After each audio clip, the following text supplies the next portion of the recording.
CubeTuber. A quick message before we get into the video.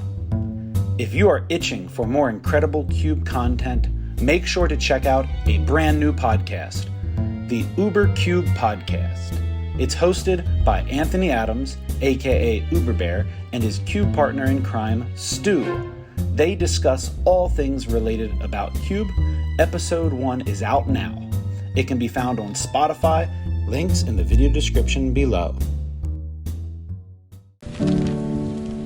Since the beginning, we have pointed to the sky and declared it blue.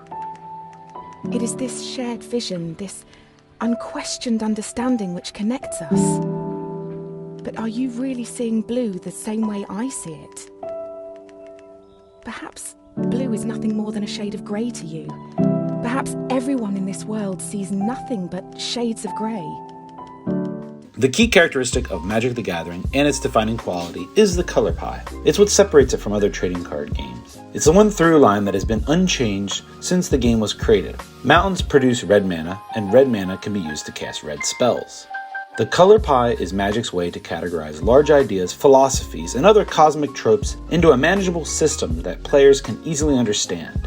Each color has its own defining feature that players will understand within the few first weeks of playing. Simply put, Magic the Gathering is the color pie. However, there are things that reside and creep on the outskirts of the color pie. Horrible abominations that barely can be comprehended by us that live within the spectrum of the color pie. And there are heartless, lifeless automatons that are propelled by function rather than survival or passion. And there are arcane trinkets that harbor unearthed secrets. These are the entities of the colorless domain. The Devoid Cube explores the boundaries, limitations, and even raw power of colorless cards. The entire cube is devoting to running all colorless cards. The cube runs many of the Devoid cards from the Battle of Zendikar block that came out in 2016. Devoid is a card ability that makes spells with colored mana in the casting cost colorless. Since Devoid has been released, it hasn't been a prominent ability in the game or even a fan favorite. It was no game changer like other abilities like Delve, Cascade, or Phyrexian Mana, but with an all colorless cube, this corner case ability finds a perfect home. The cube runs 375 cards, all of them being colorless save for one, Sliverdrazi. Cards ranging from beefy artifact creatures that swing in, to little trinket artifacts, to game swinging and Eldrazi cards, and so much more. The special rule for this cube is that waste are the only basic lands that can be added freely to a deck. Other basics need to be picked in the draft. The cube only has one each basic and one each of the snow basic lands. So, if you want to play with colored mana, you have to prioritize picking them in drafts. Also, picking basics, artifact lands, and other color producing lands as well. There are 2 documents for players about this cube, both being helpful tip guides for drafting the Devoid Cube. One being a 2016 Star City game introducing the cube. It's a good starting point for those who are interested in the cube. A lot of it is centered around the release of Oath to the Gatewatch and the motivation behind the cube. The other document is a comprehensive guide on a Google Doc. And this article covers powerful cards in the cube archetypes, and other synergies. According to the document, there are cards that are powerhouses in this format. Cards that you're going to value higher on their sheer power level and how fast they allow you to accelerate the game. Some of these cards that stick out are Worm Coil Engine, Skull Clamp, the aggressive Smuggler's Copter, and the 2 Karns, with a 7 mana Karn being at the top end of the powerful planeswalkers in this cube. Also, check out Mystic Forge. This is definitely a great card draw engine. This cube consists of many artifacts, and even with the artifacts, there are surprising archetypes that drafters could pick for this cube. The cube, of course, supports artifact matter cards like Lodestone Golem and Cranial Plating, but it also supports aggro in the form of quick creatures like Ginger Brute and Bormat Courier. Also, there are counter matters cards like Arcbound Ravager, Steel Overseer, and Energy Chamber. There's even red deck win strategies and control strategies. Plus, there are some fun outline archetypes like Eldrazi Winner and Big Mana Ramp with Mana Rocks. However, one of my favorite strategies in this cube is the Lands Matter deck. If you get a chance to pick the early Field of the Dead and draft utility lands along with Golos, you're gonna have a fun time. I love picking an early Field of the Dead and just drafting lands and spells to search for lands like Expedition Map. Speaking about how much I love Field of the Dead, this cube is just full of awesome lands. The Devoid Cube runs approximately 70 lands, and many of those lands are full of value and utility. Some bangers are Ancient Tomb, which I value as the most powerful card, Inventor's Fair, Urza's Saga, and Tower of the Magistrate. These cards are awesome lands, and there are plenty more that I could pull out, but these stick out for how well they power artifact spells, which every deck in this cube is going to have some type of artifact support.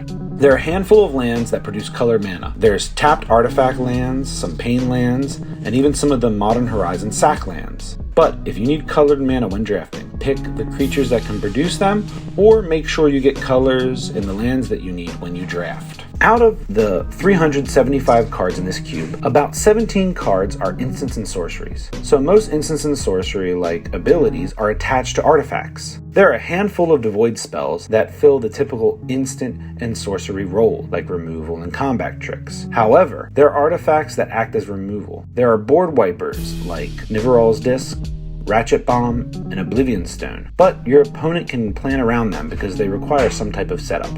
There are also one-for-one removal spells like Grip of Distillation, Oblivion Strike, and Into Annihilation. There are some decent removal spells for low mana artifacts. Brittle Effigy, Pit Trapped, Scalding Cauldron. These spells could be good to slow down aggro and affinity-like decks in this cube.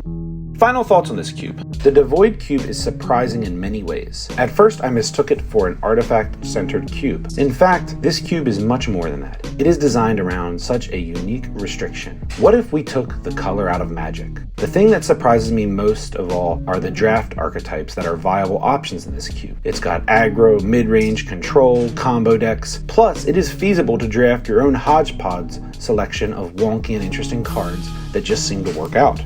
This is a cube I would love to play in paper with a group of friends. The designer submitted this cube for CubeCon that's taking place this October in Madison, Wisconsin. Alright, before we get drafting, if you have not already, please click on that subscribe button down below. Also, like and share. Alright, we have our pack 1 here. I'd like to go a little aggressive. So I have the Courier here, that's not bad. I kind of like that. Lodestone Golem is powerful, especially with all these artifacts that are in this cube. But Arcbound Ravager, I mean, let's go for affinity. Let's get some +1/+1 counters going. Speaking of +1/+1 counters, we got this Energy Chamber here, which gives counters every turn. I like that. There's a few other things. The land I like, but not necessarily my favorite. Blasting Station. There's some other stuff here. Nothing too wild except for Batter Skull. This is such a powerful card. I'm really tempted to pick this. But if I want to go for affinity, I think I gotta go for the Energy Chamber. Yeah, let's do it.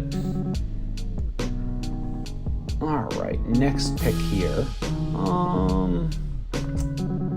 The Steel Overseer is good, especially if I want to do the +1/+1 counters matter. Nothing too wild in this pack. I think this one's not bad, considering it probably adds on to that whole +1/+1 counter matters. Ward also is a really cool mechanic. I am just growing very fond of that. This pack, there's a few things here that stand out. Mindslaver's awesome, but I'm not going with control. I really like this Familiar, but that's more of a mid-rangey kind of attrition card. Crystal Shard's not going to work for me right now. Decent removal, but not the best, really, especially if I'm going for low mana. So I think I'm going to go with, this seems good to get rid of some artifacts. We'll go with the Goblin here. A few nice cards in this pack. I'm going to go with what's on brand and do the Sparring Construction because it's got the +1/+1 counter. The Blade is not bad, but I'm not sure if I want to commit to equipments yet. In this pack,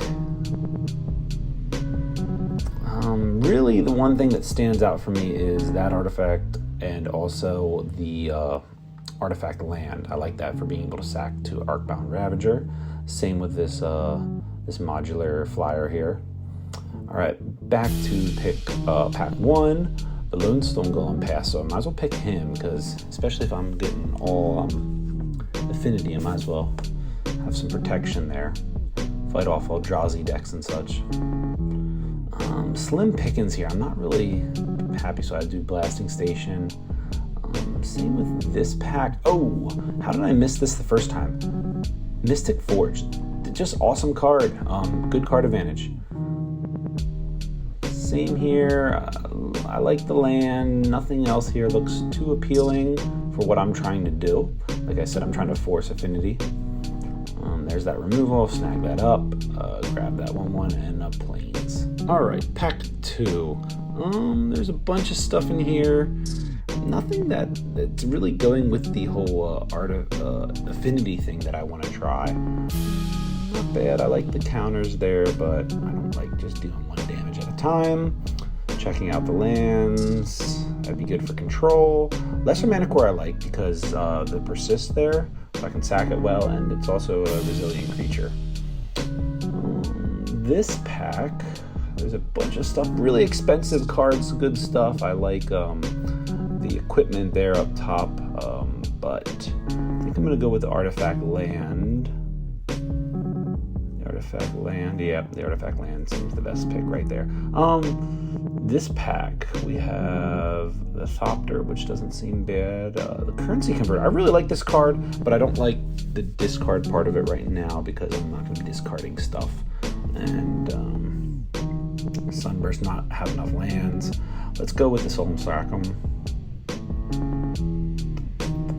Right, this pack here, yet again, some expensive stuff like the Eldrazi, and I think that's an Eldrazi Temple there, some other lands, nothing that really goes with my artifact theme. The Mana Core I don't want to pick. The Mimic looks tempting. Yeah, I think the Mimic is the safe bet here. Alright, a few other picks. Ooh, I see what I like here. Retrofitted Foundry. I think this is an awesome card. I really like this for my 1-drop cube. It just poops out tokens. Let's get it going. Tough choices. So they have the Artifact Land here. A few other things. I don't really like that Unicycle. I'm tempted with this Artifact Land for Arcbound Ravager. So yeah, I think we'll go with that. Triskelion. I like this card. Tempted with that, but I don't think I will go with that. There's another Artifact Land, but I don't know if I'm going to keep playing tapped lands, so we'll go with the Perilous Mirror because it drains them for 2 when it dies. We'll take this equipment here. Not bad, it's a fast one. Scalding Cauldron's good. Mistra's Bauble I like. Ornithopter, that's going to work with Retrofitted Foundry. Grab now Mana Core, yes, Aimball Nexus. And yeah, Expedition Map. And we'll just snag these 2 cards here. Alright, pack 3 here. I want to keep up with the affinity theme, so I think I'm going to go with Frogmite. There's some other cards in here, but nothing that really catches my eye. Meekstone may not have been a bad pick, but let's go with Frogmite. Here, yeah, Smuggler's Copter. I just love that card. It's really aggressive, really strong. We'll grab the modular creature here, just so I can kind of throw him away. Now, with this pack, yet again, nothing super powerful, so I'll grab the Crystalline Giant. That just seems like a solid 3-drop. That blows my mind here. I'm just very narrow-sighted right now, so let's grab the Spyglass. Seems a good way to shut off things. Ginger Brute, fast card, I like that guy. The Sigil Pest here I really like, especially when I have a lot of cheap spells, a lot of small guys that if I can get him out and get Battlecry going. For our +1/+1 counters, we definitely gonna need that one. Hey, how did I miss this one? All right, snag him up. And Yeah, this is a good art equipment. I think better than the Luxodon hammer. Rashad Import is good. Here, we'll grab Besagio. And we're just speed drafting now at this point. We'll grab the card that has Proliferate on here.